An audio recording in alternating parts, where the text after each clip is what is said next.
Every day I see you is a fine day. Bowl season is in full swing. I am joined once again by my dad. The Cure Bowl between Old Dominion and South Florida. The second half is just kicking off. We are recording this December 17th on a Wednesday evening time. We got a lot of stuff to get to in this Rombough Show episode today. I did want to get into the transfer portal. It's the talk of the town right now. I do have a stat off the bat to start the show. Arch Manning is the only quarterback in the 2023 or 2024 recruiting class to not enter the transfer portal or be in it currently. So Arch Manning, he's staying loyal, much like his uncles Peyton and Eli. He's staying loyal to that university. So we'll have to see what happens in the playoff going down the stretch. And if any more of these quarterbacks will enter. At the moment, though, we do have some high profile guys in the portal. We have Brendan Sorsby of Cincinnati. He is in the portal. We have Sam Levitt, Dylan Raiola, DJ Lagway, Nico. El Maliava has not quite entered it, but it is speculation that he will. Aiden Childs of Michigan State. Minchie from Notre Dame. We have Jackson Arnold is entering it once again. Dad, you know Arnold quite well from the Oklahoma Alamo Bowl, where he did throw a couple costly interceptions in that game. He's entering the portal, leaving Auburn behind. Isaac Wilson is entering the portal as well, a Utah quarterback that just lost out in the battle for that starting position. So, of the guys, we'll go from the top to bottom. Brendan Sorsby, my pick for him, if I had to pick right now, crystal ball prediction, Texas Tech. I think Brendan Sorsby would be a huge addition to Texas Tech. Obviously, we'll have to see what happens in the playoff race for them. I think Texas Tech would be a great fit for him, switching over to another contender in the Big 12. And if not Texas Tech, I do like him at the University of Florida. Dad, your thoughts on Sorsby? Oh yeah, those are two good possibilities for him, Justin. Of course, Tech going to the same conference like that, it gets a little touchy, losing a guy to the same conference and all. But he could go to either one. Good choice. Sam Levitt, ASU's stellar redshirt freshman, took him all the way to the playoff, and then this season obviously had some struggles, got injured, enters the portal. Some names being thrown around, the high profile ones: Miami, Indiana, Oregon, LSU. I do think Sam Levitt, I do think his play style and the ability that Oregon has had with Dan Lanning at the helm of developing quarterbacks, much like Bo Nix, players of that nature, Dylan Gabriel. I think would be a really good fit for Levitt. I do think the other team that needs to be on the radar is LSU with Lane Kiffin. I think Lane Kiffin would lick his chops at getting Levitt in the building at LSU. So your thoughts on that? Do you think Levitt is pretty much done with the Big 12? I don't think he'll move over. Do you think he's a potential Oregon Duck? No, I agree with you 110%, Justin. I think Oregon and LSU would be good picks for him because I noticed that LSU was one of the ones he was thinking about going to, and either school would be a good pick for him. Dylan Raiola of Nebraska, the five-star stud, hasn't really produced quite to the expectations that were set upon him. I know Nebraska's really been disappointing. I know Matt Rule is in some deep water there. They're losing a lot of games that they should be in. These close games they're losing. He is in the portal as well. I think some names being thrown around that are really interesting to me. Louisville in that Jeff Brom offense. I think Dylan Raiola can thrive. We've seen that with Miller Moss. We've seen it with our guy Tyler Shuck from Hamilton High. Michigan State is another team to note. Raiola can really build up that program and be a savior. Michigan State's really been down in the dumps. Um, Obviously, a couple years ago with D'Antonio, they were really good, but it just hasn't been the same. And then Oregon, I think, would be really fascinating for Raiola. You can kind of play musical chairs with a lot of these quarterbacks, but Raiola needs a program that he can kind of be the savior at because I think if he has a lot of pressure in Eugene or a high profile program like that, I think it'll just be too much because he really just needs a place to flourish and show his talents that he had coming out of high school. Yeah, Justin, because some of these schools losing players like we talked about may need him. So he could go there, like Michigan State could lose Childs. He's in the portal and that, and maybe Louisville will take him. So there is a possibility of just going to one of the schools needing a quarterback that they're going to lose any in the portal anyway. We have mentioned a potential in-conference transfer in Sorsby, potentially going to Texas Tech. A in-conference transfer that I think you can write in with Penn, although it's not confirmed. DJ Lagway, I think, goes to the LSU Tigers. I think with Kiffin's ability to develop a D2 transfer in Chambliss, and Chambliss, I saw tonight was on AT&T commercial, national TV, AT&T. He put on the AT&T hat, going had a little transfer party at the house. So if he can do that with a D2 player, DJ Lagway is like a supersized virgin version of Chambliss. So I think Lagway at LSU is a really good fit. How about you? Yeah, if they don't get Levitt, because LSU's like once you get Levitt, no, if they don't get Levitt, they'll get Lagway, one or the other. So yeah, that'd be a good pick for them. Nico Iamaleava, I was looking up. I know he hasn't quite entered the portal just yet, but with him being in the portal about roughly 8 months ago with Tennessee, him moving on from them, and he wanted more money and had a contract dispute, he goes to UCLA. Disappointing season. We predicted it perfectly on the show, 3-9 for the Bruins. I've seen some names. North Carolina's been thrown around. I think he would be a really interesting fit with Bill Belichick. So, what do you think for Nico Iamaleava? Do you think he just needs to go to a lower, maybe a G5 program and build his reputation back up, or what do you think he needs to do? Well, if UNC gives him the shot, he may go there. Bucks there in the ACC and all, but a G5 possibly too. Depends what opens up. And again, these other schools do lose their player, they'll pick him up.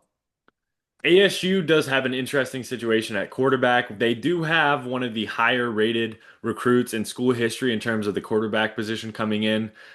I think it's Feedy. Feedy is his name. He's coming in. He's going to be a stud, and then obviously Oscar Rios at Arizona. It's going to be a huge battle between those two. I can't wait. Obviously, we might have to wait a little bit with Fafita potentially returning. Aiden Childs, I do think would be a good fit for ASU, the Michigan State transfer. I think if he doesn't go to the Sun Devils, he will go to the Oregon State squad, the Oregon State Beavers up there in Corvallis. Yeah, one of those two we probably end up going to in that. Those are probably the two best bets for him, for Aiden, for Childs there. Notre Dame had a interesting quarterback battle to start the season with CJ Carr and Kevin Minchie, I believe, in that quarterback room. And CJ Carr has been an absolute stud. His grandfather actually played for the Fighting Irish, so he had some family ties there. And Notre Dame, even though they did get stiffed out of the playoff, I think CJ Carr is their quarterback of the future.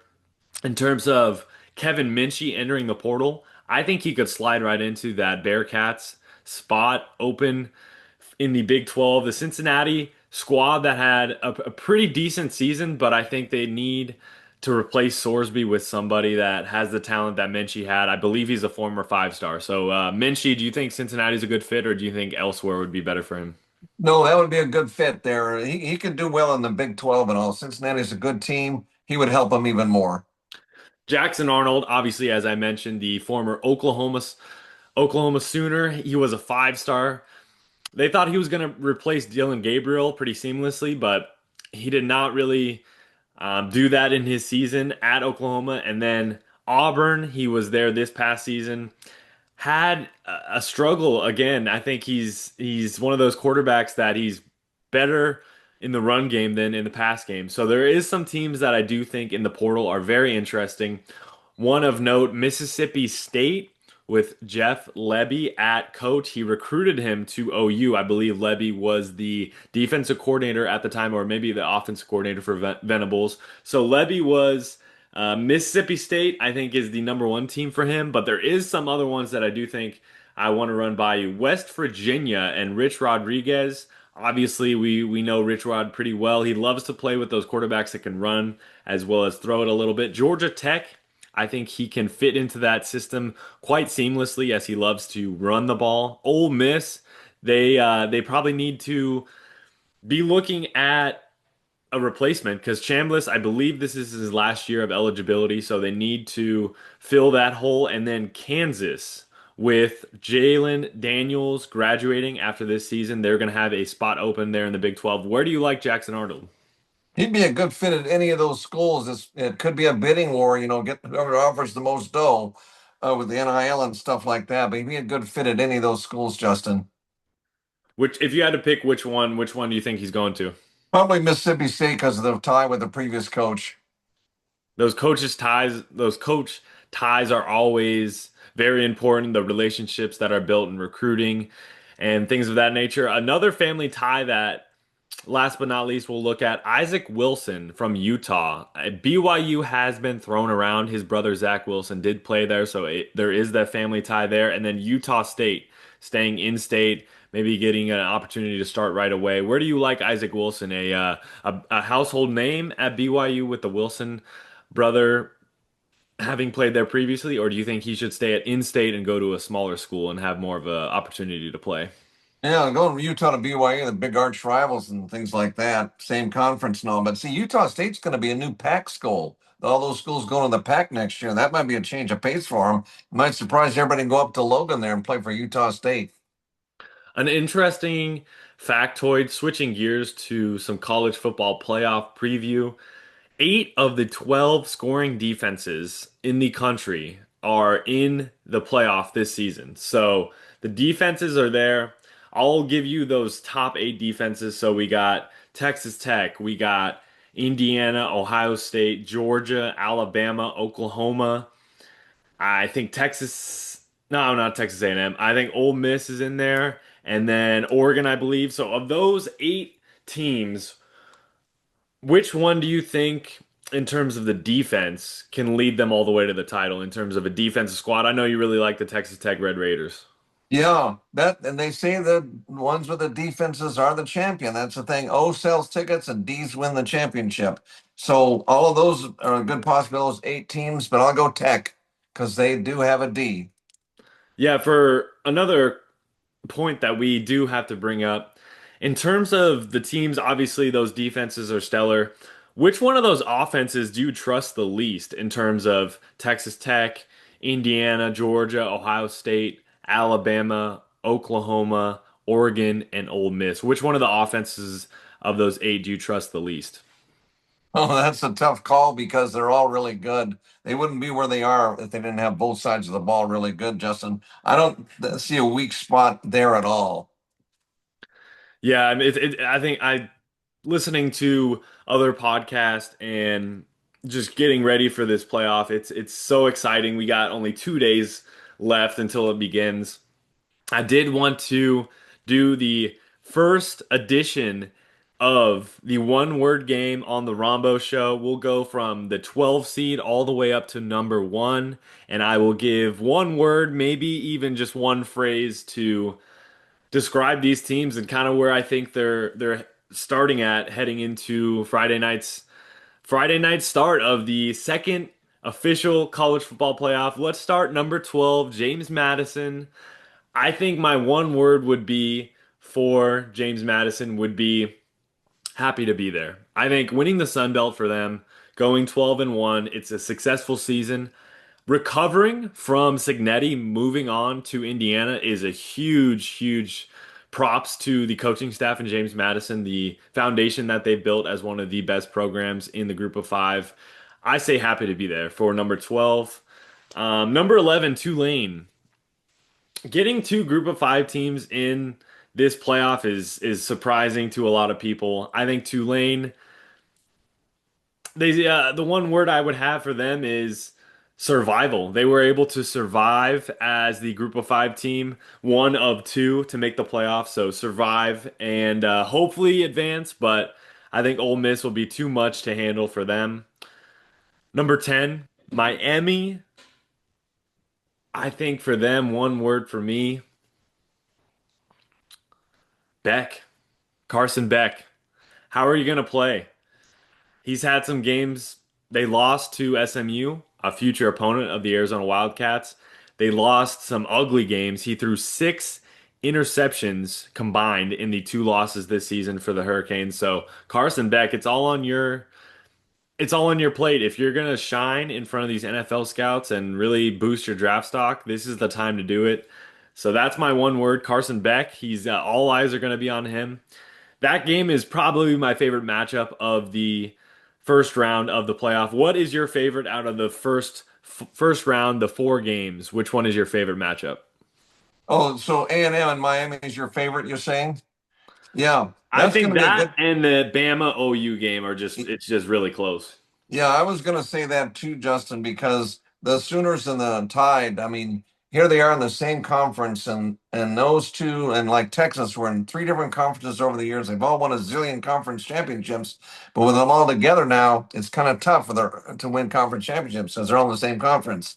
So OU and Alabama is going to be a good game, but I think I'm going home court on that, and OU going to win it, but Bama's going to make it interesting because they may get a lot of heat after losing to Georgia at the SEC championship game. So they're going to be ready to play. So it's going to be a good game. But that one I'm most excited about. And of course, Miami and A&M is going to be right up there too.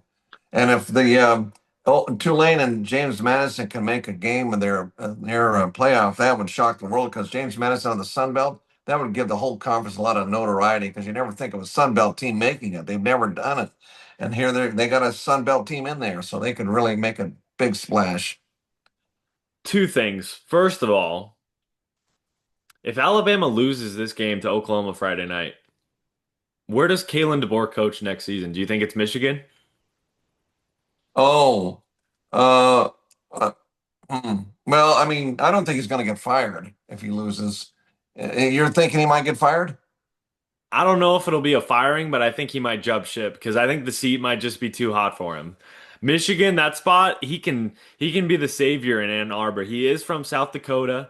He is from the northern part of the states. I just don't know if he's built for Alabama. I think he's a really good coach, don't get me wrong, but I just think maybe give it one more season. I know we like to give these coaches 3 years to really see what they're at in these new programs, but I think it's either going to be DeBoer or Jed Fish at Michigan. What do you think for Michigan's coaching vacancy? Who do you think is going to take that spot?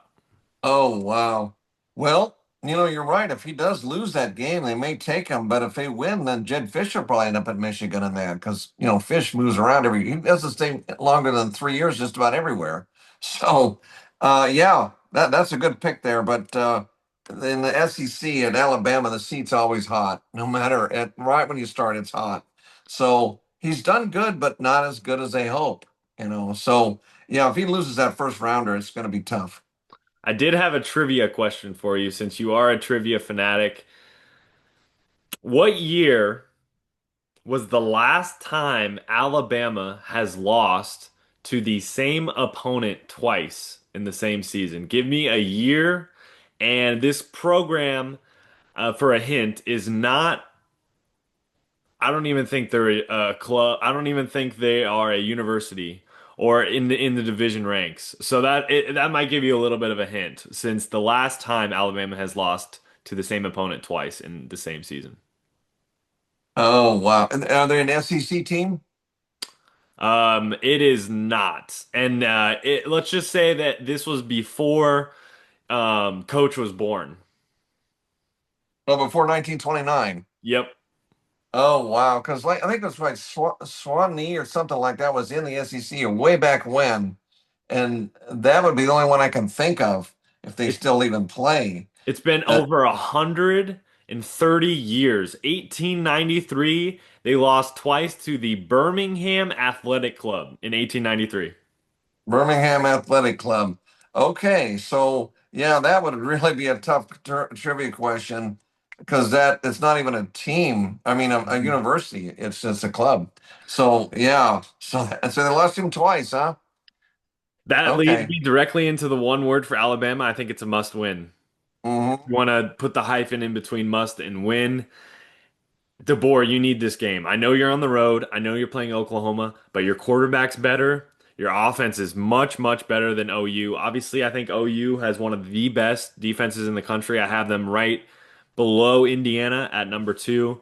You got to show up. You got to win this game. And for OU, I think on the other side of the field, Offense. What is Mateer going to do? We could either put the one word as Mateer or offense. What is the offense going to do? Because I see this game being a low scoring affair.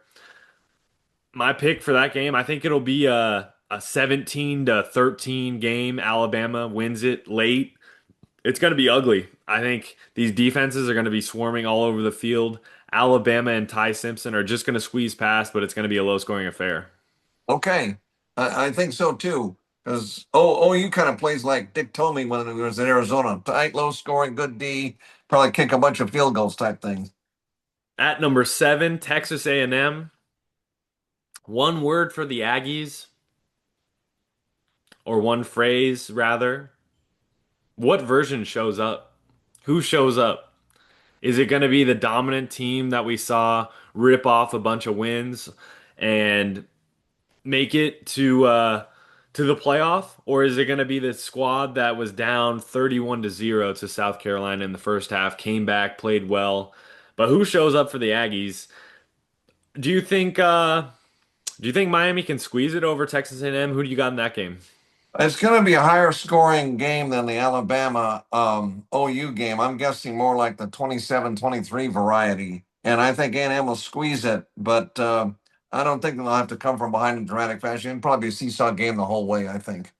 I think it'll be much higher scoring. Texas A&M has the 41st scoring defense in the country. I think Beck and Reed are going to light it up. I'm thinking I really like Miami. I'm going Miami to upset 41-38. I think it's going to be a huge high scoring affair, but I do think the winner of that eventually will lose to the Buckeyes. Number 6, Ole Miss. Play calling is my one word for them.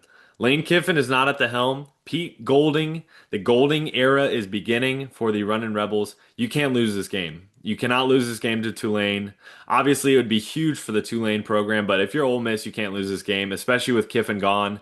If you were Lane Kiffin and you just left a program in the college football playoff, would you be rooting for them so you can get those paychecks, or would you be rooting against them because that would show the whole nation that they needed you to win these games? Oh, he'll be pulling for him because it's his players and that. And he gets paid. He gets a bonus. LSU's paying him a bonus if they advance. So he's got financial incentive. Plus, it is his players. It just happened to be the worst time he goes to their arch rival, LSU. It's kind of rare, but he did it. So it's going to, I think Tulane's going to give him a game. I think because of the, wasn't Lane Kiffin calling the plays during the Yep. regular season? Yep. So this Golding's going to have to find it. He's just going to have to do it himself or find somebody to do it, and that could throw him off because we were saying that if you got a coaching change going into a bowl, it gives Tulane kind of an edge. Heading into the top 5 of this college football playoff, we have Oregon. One word for the Oregon Ducks, I would say win now. I think the Oregon Ducks have been right there on the cusp. They just missed that Big Ten championship between Indiana and Ohio State. They're just right there. The top 3 of the Big Ten is the best in the country in terms of the top of a conference. Oregon is right there. Dan Lanning, obviously, I think they're going to beat James Madison, but that Texas Tech game, that quarterfinal is going to be real interesting. I know you have your Red Raiders winning it all. Oregon, you got to win that game because Dan Lanning, you can't lose in the quarterfinals because obviously the pressure's on. You're the guy in Eugene other than Phil Knight, so you got to step up. You got to beat the Red Raiders. So I think it's win now mode for the Oregon Ducks. And Dante Moore, depending on how he plays, he could be gone. He is potentially a top 5 pick. I've heard rumors that he was planning on staying and returning to the Oregon Ducks, but the money talks in the NFL maybe just a little bit more for those top 10 picks. So Dante Moore could be gone. And obviously in the portal, he could get a Sam Levitt or one of these high profile guys, but he has to win this game. I think it's a must win. What do you think for the Oregon and Texas Tech matchup? What do you like in that game?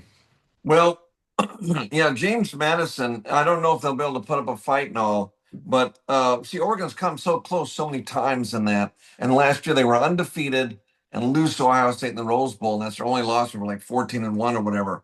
So they've come so close, and it's going to be tough getting past Tech. They should get past James Madison, but Tech is going to make it tough for them because they lost, I think, that second round to Ohio State last year. So it's not going to be easy. That'll be a fun game. But let's see how James Madison does in that game. Number four, Texas Tech, obviously getting that first round bye. An interesting subplot of the season. Texas Tech was the number two NIL spender in this college football season, only behind Texas down there in Austin. So Texas Tech spent their money. I believe they spent a roughly $20 million constructing this roster. They got a bunch of help from boosters, things of that nature. Grammatica misses another kick for the South Florida Bulls, 14 to 10. Old Dominion is up. He's really been struggling. I know his father was a kicker for the Cardinals in the NFL, but just a sidetrack there. Texas Tech, I think $20 million is my one word for them. Is it going to pay off? Are you going to be able to essentially buy a national championship in the college ranks? Texas Tech, you got to win that game against Oregon. That's a must win for both teams. All things considered, James Madison we both thinking they're not going to compete with Oregon in that game. Number three, Georgia.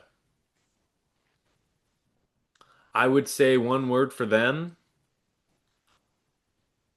I don't know. I don't have a word yet, but I think it's Gunnar Stockton. Gunnar Stockton is the guy to watch. He has been really flying under the radar. Wasn't invited to New York for the Heisman finalist, but he's been playing like one. He's been playing really solid for the Georgia Bulldogs. They started out the year slow, but I think they really ramped it up. That potential Georgia and Ohio State semifinal is going to break numbers. It's going to do numbers. What do you think for Georgia in a potential matchup with Ole Miss? Who do you think wins that one? And in a potential Georgia Ohio State matchup, what are you looking for in that game?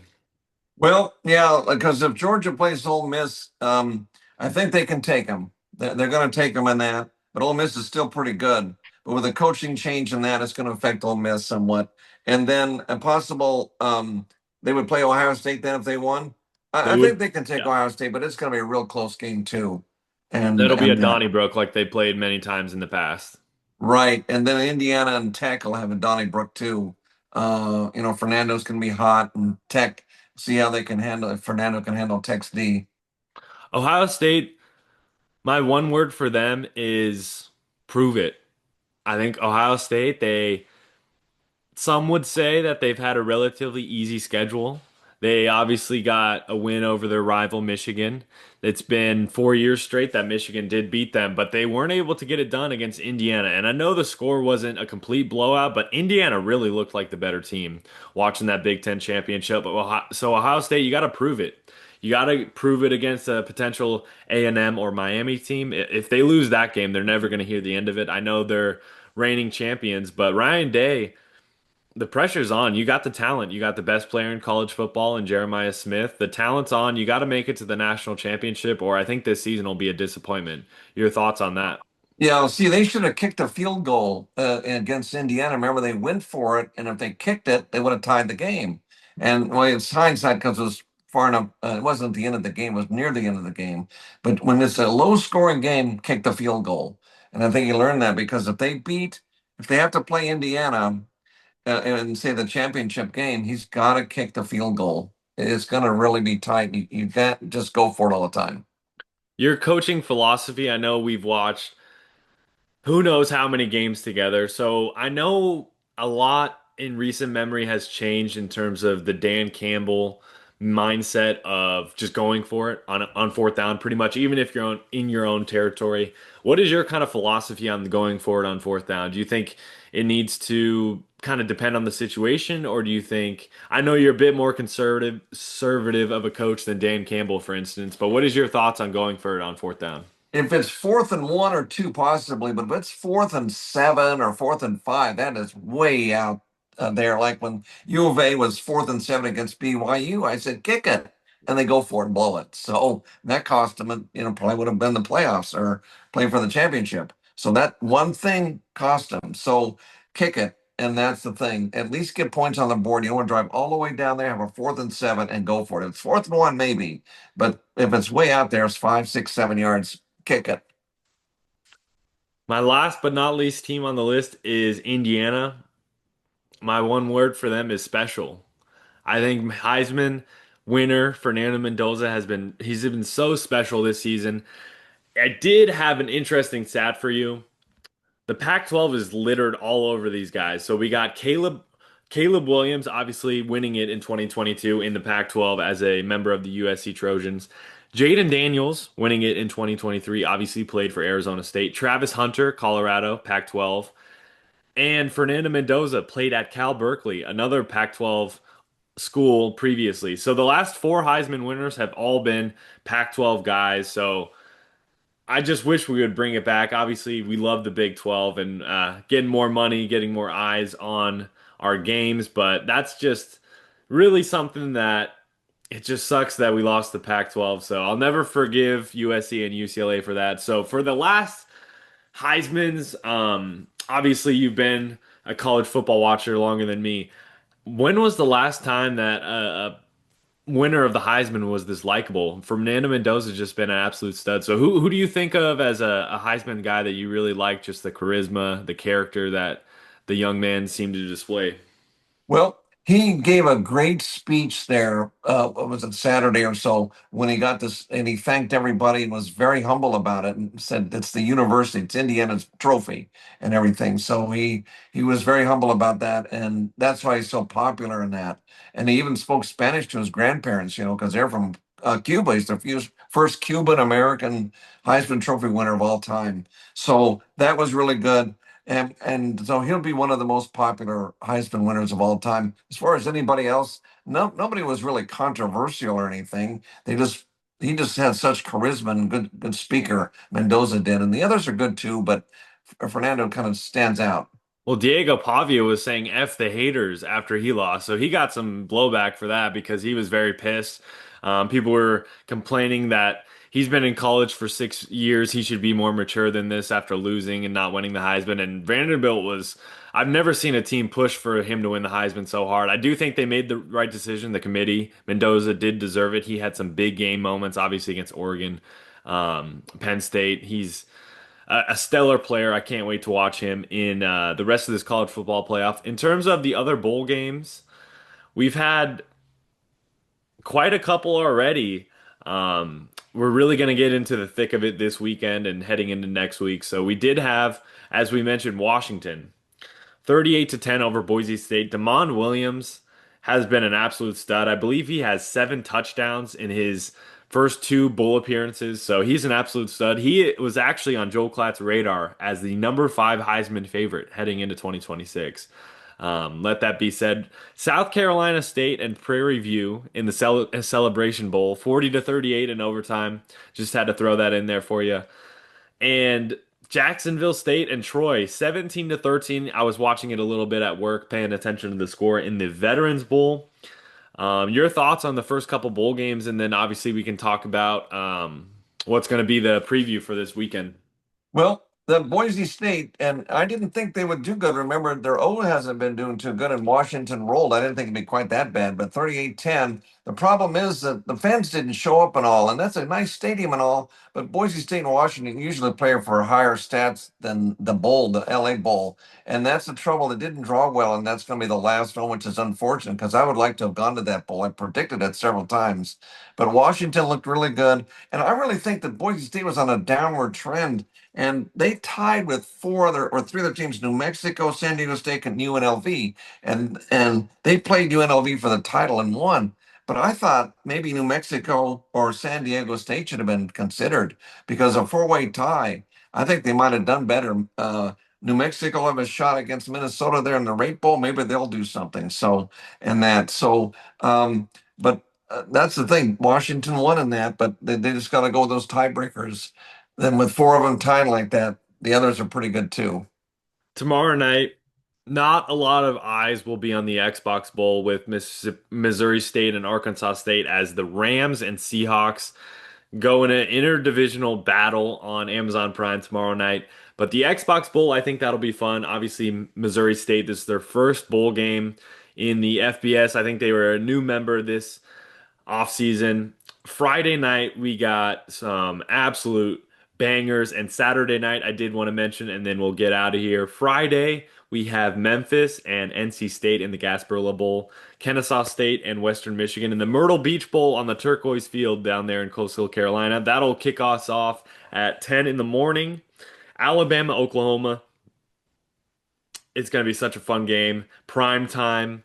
First round game in Norman. I did have a question. Did you think that with some revenue, I've seen that with these first round games, it could bring in like 50 million. I've seen even 80 million dollars of revenue into Norman and all these hosting cities. Do you think the top four teams deserve to host? I think they should because I mean Indiana, Bloomington could use another 60 million dollars in their economy.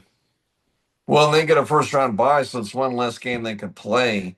So it was different than last year, where conference champs automatically got the bye. So they just have to do it that way, even though it does generate revenue and that in the cities and so forth. It's just the way it is. If Norman gets 80 million, that's the way it goes.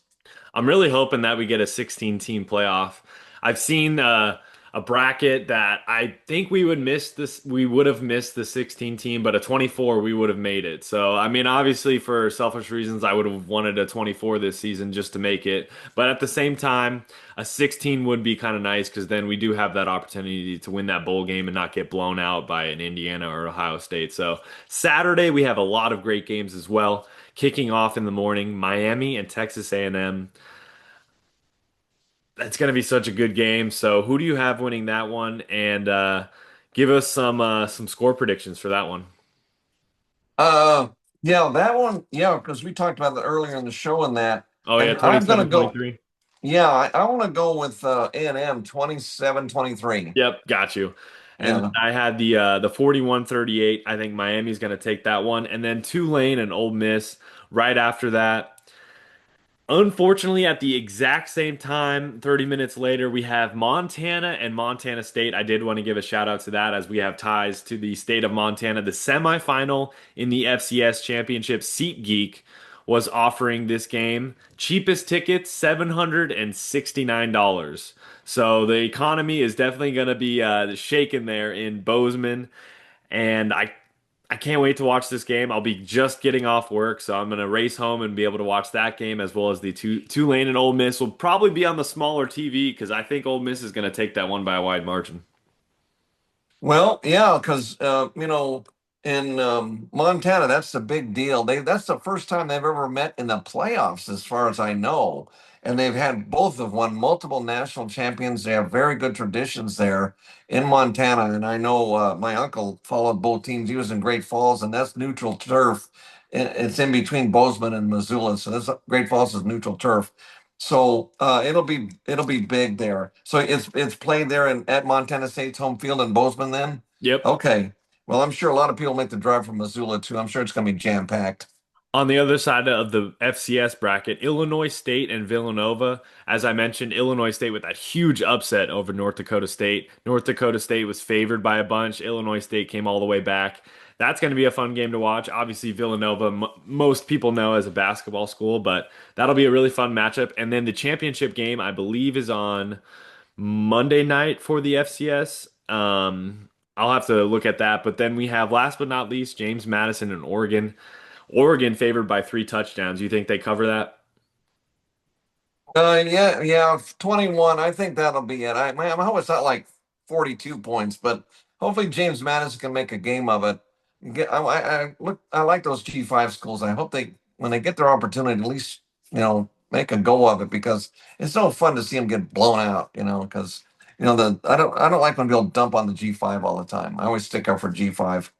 We got 30 seconds remaining, Scotty. Give us your thoughts on this weekend of college football and what are you most looking forward to? Oh, well, I watched the Jacksonville State Troy game. It was a seesaw game, and Jacksonville State gave up a touchdown in their own end zone. The guy had a shotgun snap or a flea flicker or whatever, and he fumbled it in the end zone. But and they came back and beat him. And it's all Alabama. It's played in Alabama. Troy is in Alabama, and Jacksonville State's in Alabama. So had a good crowd because it's all in state. So that's kind of unique. Two different conferences and a third city for the bowl. Kind of unique. But that was an exciting game. And I enjoyed watching the LA Bowl of Boise State and Washington and that. And of course, ODU and USF is pretty good. USF normally has an explosive offense, so but they're ODU's playing good D. Both quarterbacks are out for that game, unfortunately. I think Byron Brown's probably going to enter the portal, but thanks for joining, Dad.